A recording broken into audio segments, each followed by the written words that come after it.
وعلیکم ورحمۃ اللہ وبرکاتہ۔ وعلیکم السلام الحمدللہ الذی ابدع الافلاک والاردین، والصلاة والسلام علی من کان نبیا وآدم بین الماء والطین، والصلاة والسلام علی سید المرسلین وعلی آلہ واصحابہ اجمعین، اما بعد فاعوذ باللہ من الشیطان الرجیم، بسم اللہ الرحمن الرحیم، یا ایہا الذین آمنوا اتقوا اللہ وکونوا مع الصادقین، آمنت باللہ صدق اللہ العظیم وصدق رسولہ النبی الامین المتین المؤمن المبین الکریم، ونحن علی ذلک لمن الشاہدین والشاکرین، والحمد للہ رب العالمین۔ معزز سامعین حضرات، دکانوں میں اور سڑک پر ادھر ادھر جتنے بھی لوگ گھوم پھر رہے ہیں، میں آپ سب سے گزارش کر رہا ہوں، آپ حضرات جشن خواجہ غریب نواز میں شرکت کے لیے گھر سے چلے ہیں تو آرام کے ساتھ، اطمینان کے ساتھ منبر رسول کے سامنے آ کر کے بیٹھ جائیں۔ علماء کرام و شعراء اعظام کی تقاریر و نعتیہ شاعری سے اپنے قلوب کو منور و مجلہ بخشیں۔ منبر رسول پر جماعت اہل سنت کے بڑے بڑے علماء، وَكُونُوا مَعَ الصَّادِقِينَ، اے ایمان والو اللہ تعالیٰ سے ڈرو اور سچوں کے ساتھ ہو جاؤ۔ میں نے یہ آیت اس وجہ کر پڑھی ہے، اپنا عنوان اس لیے بنایا ہے کہ آپ کا یہ جلسہ، آپ کا یہ کانفرنس جو الحمدللہ ایک دینی و تاریخی اجتماع کی حیثیت رکھتا ہے، دیوانوں کا ہجوم ہے، کی زندگی کے چند گوشے بیان کرنے کی کوشش کروں گا۔ میرے ملت کے نوجوانوں، جو اللہ کا ولی ہوتا ہے اس کو اللہ تبارک و تعالی وہ کمال عطا فرماتا ہے، وہ اس کو اللہ تبارک و تعالی وہ خوبی عطا فرماتا ہے کہ وہ جہاں بھی رہے اس کے ہر چاہر جانب سے لوگ دیوانہ وار ان کے آستانے پر، دیوانہ وار ان کی بارگاہ میں آ کر کے شریک ہو جایا کرتے ہیں۔ انہی تاریخوں میں آج سرزمین ہند کے وہ مقدس شہر اجمیر میں خواجہ غریب نواز کی یاد منائی جاتی ہے۔ ملک نہیں بلکہ پوری دنیا کے کونے کونے سے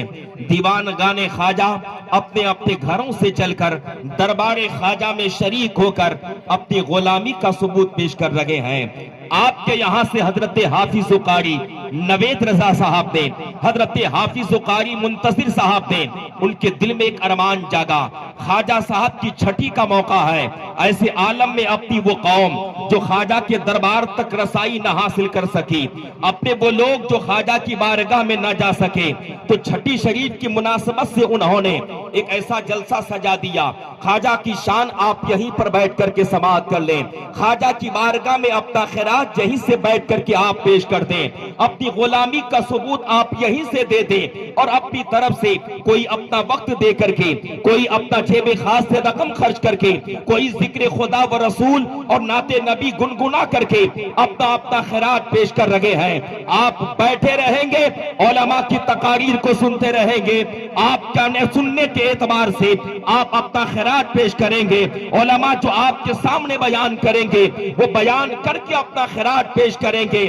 اور یاد رکھو مومنو، یہ مقدس لمحات جو آپ یہاں پر بتا رہے ہیں، میرے آقا کی حدیث کا مفہوم ہے پیارے، جو اللہ کے کسی ولی کی محبت میں، جو اللہ والوں کی محبت میں بیٹھا کرتا ہے، میرے آقا مصطفیٰ کریم ارشاد فرماتے ہیں، اللہ کے نیک بندوں کی محبت میں جب کوئی اپنا وقت گزارتا ہے تو ان کے ان لمحات میں سے جتنے لمحے وہ اللہ کے نیک بندوں کی محبت میں رہ کر کے گزارتا ہے، ان لمحات میں سے کوئی ایک لمحہ بھی اگر رب نے قبول کر لیا، یاد رکھو وہی لمحہ تمہارے لیے دنیا میں بھی کامیابی کی ضمانت ہے اور آخرت میں بھی کامیابی کی ضمانت ہے۔ نعرہ تکبیر رسالت، مسلک اعلیٰ حضرت فیضان غریب نواز کانفرنس، نعرہ تکبیر۔ اور جہاں تک بات اللہ کے ولیوں کی ہے تو میرے آقا مصطفیٰ کریم کی حدیث ہے، آقا ارشاد فرماتے ہیں ذکر الانبیاء عبادہ و ذکر الصالحین کفارہ، اللہ کے نبیوں کا ذکر کرنا عبادت ہے اور اللہ کے ولیوں کا ذکر کرنا یہ گناہوں کے لیے کفارہ ہے۔ پتا چلا جتنی دیر آپ یہاں پر سرکار خواجہ غریب نواز کی محبت میں بیٹھیے گا اتنی دیر تک یہاں پر رحمت خداوندی کی برسات ہوگی، اور جب رحمت خداوندی کی جہاں برسات ہوا کرتی ہے وہاں بیٹھنے والا اگر گنہگار ہوتا ہے محبت کے ساتھ وہ بیٹھا ضرور ہوتا ہے، رحمت خداوندی کی برسات سے اس کے گناہیں دھل جایا کرتی ہے۔ اب جب وہ وہاں سے اٹھتا ہے تو گنہگار ہو کے نہیں نیکوکار ہو کر کے اٹھتا ہے۔ اس لیے لوگوں عقیدت کے ساتھ بیٹھو، اپنے خواجہ کی شان سماعت کرو۔ میرے آقا مصطفیٰ کریم کی حدیث ہے جو جس سے محبت کرے گا قیامت کے روز وہ اسی کے ساتھ اٹھایا جائے گا۔ آؤ حدیث مصطفیٰ کا مفہوم میں آپ کی بارگاہ میں پیش کرتے ہوئے اپنے آپ کو اپنے مقصد اصلی کی طرف رجوع کر رہا ہوں۔ میرے ملت کے نوجوانوں، آقا کریم کی بارگاہ میں عرب کے دیہات سے ایک صحابی آ کر کے حاضر ہوتا ہے اور آ کر کے عرض کرتا ہے آقا یا رسول اللہ صلی اللہ تعالی علیہ وسلم، آپ اس شخص کے بارے میں کیا فرماتے ہیں جو کسی سے محبت کر رہا ہوتا ہے؟ میرے آقا ارشاد فرماتے ہیں المرء مع من احبا، جو جس کے ساتھ محبت کرے گا قیامت کے روز وہ اسی کے ساتھ اٹھایا جائے گا۔ حضرات نبی نے ڈکلیئر کر دیا ہے محبت کرنے والا اپنا محبوب چنے تو دیکھ کر کے چنے، محبت کرنے والا محبت کرے تو ان سے موجود جس سے ایسوں سے محبت کرے کہ جس کی محبت اس کے لیے ذریعے نجات ہو سکتی ہے۔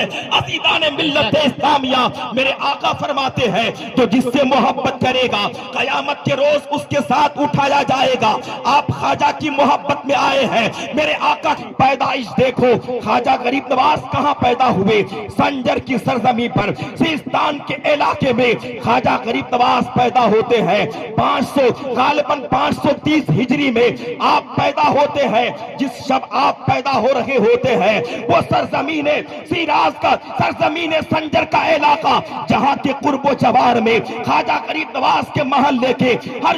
جانب جو لوگ بسے ہوئے تھے وہ ایسے ویسے لوگ بسے ہوئے نہیں تھے، بڑے بڑے عابدین رہا کرتے تھے، بڑے بڑے زاہدین رہا کرتے تھے، بڑے بڑے متقی رہا کرتے تھے۔ خواجہ غریب نواز کے بستی میں رہنے والے لوگ 5 وقتہ نمازی تو تھے ہی، اللہ نے ان کے اندر عبادت کا ایسا جذبہ کار فرما تھا کہ وہ سب کے سب تہجد گزار بھی تھے، سب کے سب نماز تہجد کو بھی بلا ناگا ادا کرتے تھے۔ تاریخ جب آتی ہے 530 ہجری کی، میرے خواجہ غریب نواز جب پیدا ہوتے ہیں اس شب کا کچھ ایسا معاملہ ہوتا ہے، رات کا جب تیسرا پہر بیتنے لگا، جب رات کا تیسرا پہر بیتتا ہے نماز تہجد کا وقت ہوتا ہے، وہ عابدین میں سے ایک عابد اپنے گھر سے اٹھتے ہیں، اپنے بسترے سے اٹھتے ہیں، نماز تہجد ادا کرنے کا جذبہ ہے، لیکن جب بیدار ہوئے تو عابد نے کیا دیکھا؟ آسمان میں سفیدی ظاہر ہو چکی ہے،